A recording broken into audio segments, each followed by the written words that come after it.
กำลังหุ่มเบิ้งอยู่คนโอ้นอนทั้งรถเลย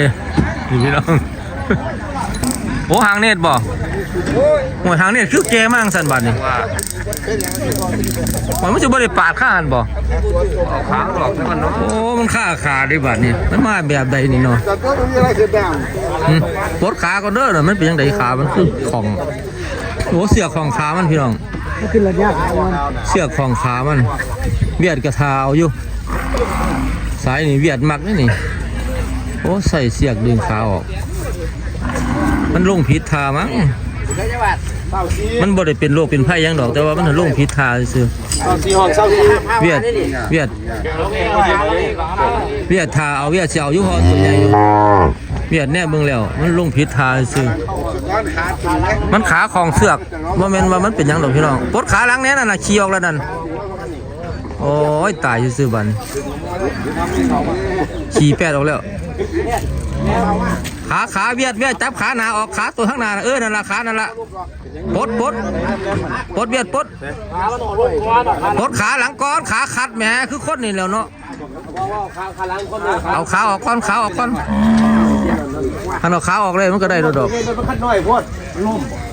มันล่มมันสิดอกมันผิดทาล่มผิดทาสิปดขาออกมันก็ลุกเลยละวันนั่นเด้ขามันนั่นตู้รถออกบัดมันค่อยเฮ็ดมันเป็นยังดอกลงเร็วขึ้นนี่บ่มันลงผิดทาขามันของเสียกซื้อมันเป็นยังยับรถออกแน่ปล่อยลูกสักก้อนได้ตัวจะผิดมันลูกไหนจะไปจุดมันจะจุดสอดคนเบิ่งดูมันสีลูกได้โยไปยังดอกมันผิดทายับรถออกหน่อยเนาะอะไรตู้รถออกไปกูเวลาลุกดึงซอยกันแน่เวียดกับเขาไปดึงน้ำกันเวียดกับย่านเข้าเวียดกับทั้งดึงทั้งจับบาดเหนียวย่านเข้าเท่านี้ย่านเข้าเอาหัวตัวนี้จับเสือกข้างนึงดึงข้างนึงจับบาด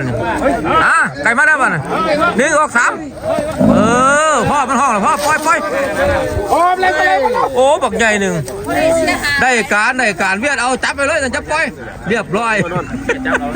เวียดถือแล้วเรียบร้อยแล้วเดี๋ยวจะบอกราคาบอกเกี่ยวจับเสือกไปซะก่อนเป็นมันใหญ่ดิมันลงผิดทาซื้อดอกบ่ไปยัง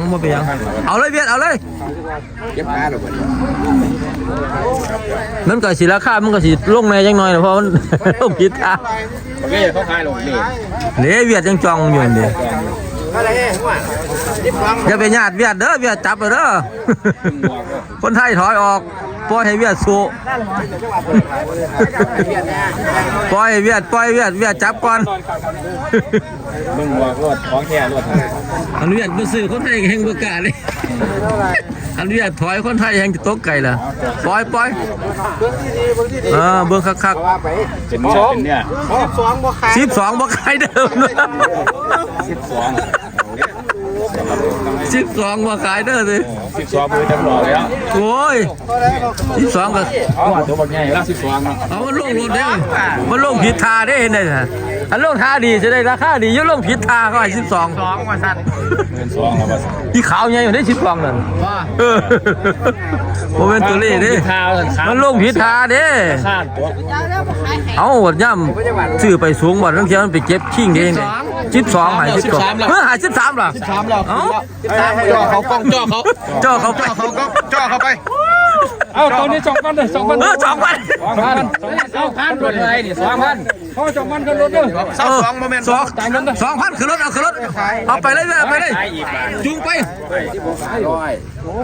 โอ้16นี่แหละเขาบ่หลายนี่แหละตัวใดตัวนั้นน่ะขาย 3,000โอ้16 500ตัวใหญ่แล้วได้ของถึกมากตัวเนี่ย16,000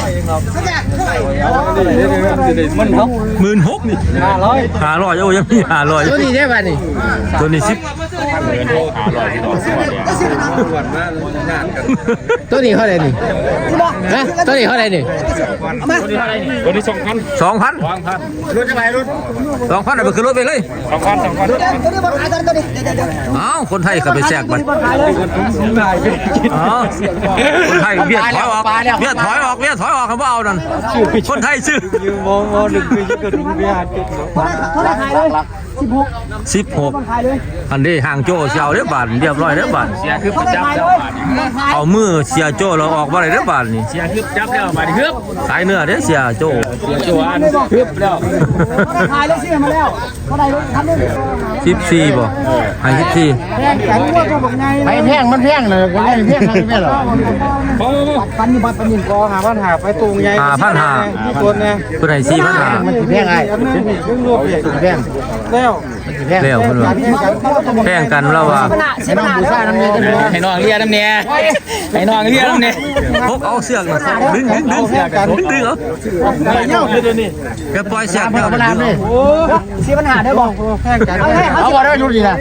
สิปัญหาครับโอ้แพงกันเนาะ แข่งกัน5,000ก็ร้อยนึงยังมีร้อยนึงอยู่โอ้15กับพอซื้อแล้วนี่ฮะร้อยเดียวนึงดิเอาละยันเอาละพี่น้องเอาเรียบร้อยแล้วนะเอาแล้วตัวนั้น15กับร้อยอ้าวเขาเจ้าได้แล้วผ่านแล้วตัวนั้นโอ้ยตายซะเนาะดีเด้อมันเตือนเสียงคนจะไปจัดได้ไหมล่ะห้วยโอ้ยมันด้อนบ่ตีมาซื้อแล้วแล่นดวงเว้ยตัวนี้12ว่าแต่มันหาย12บ่ห่างโจ้เอา1500เดียวตัวมันง่ายเลยเนี่ยขายเอาซื้อนี่เอามันล่มนี่เมื่อกี้นี่ราคาที่ตกราคาตกโอ้ยถ้ามันล่มมันบ่ได้มันบ่ได้เราเด้มันล่มบ่ได้ของเราดอกมันล่มแล้วตกใจเนาะราคาที่ตกยังตัวนี้บาทนี่แล้วตัวนี้บาทนี่เท่าไหร่ตัวนี้คิดสรุปแล้วปล่อยให้เวียดซะตัวนี้คนไทยเอาไปตัวนึงล่ะตัวนี้12เว้ยคนไทยโอ้ยลุ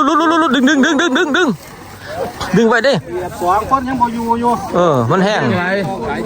ระวังเด้อเสือกยาวๆพันข้อเด้อนี่ขามึงว่าขาบ่ค่อยดีโอ้มันเป็นเหล่ย่ามันตัวย่ามันบ่ใหญ่อยู่แต่ว่ามันสิแล่นเกี่ยวเด้อน่ะอย่าจาดห้วยผู้จาดกระจาดนี่เดี๋ยวนี้เราเฮ็ดแนวมวนเด้อเพราะว่ามวนบ่แม่นแนวมวนเด้พี่น้องเอ้ยว้ายอย่าจาดห้วยผู้ใดเนาะนี่เฮาซื้อบ่ได้น่ะจาดงัวเขาเจ้าเด้อบาดเอาตายซื่อๆบาดเชียดว่าเขาว่าขายให้ละจาดงัวเขาเจ้าแม่เครียดบ่ให้บุญภาพบ่แล้วไผผู้เมื่อกี้จักแล้วเชียดว่าบ่ได้ขายบ่ได้น้ำเขาซื้อบ่สู่เขาละจาดได้งัวแล่นบัดเขาละจาดงัวเขาโอ้ยหลายแนวเลยให้ห้อยก็หลายแนวเลย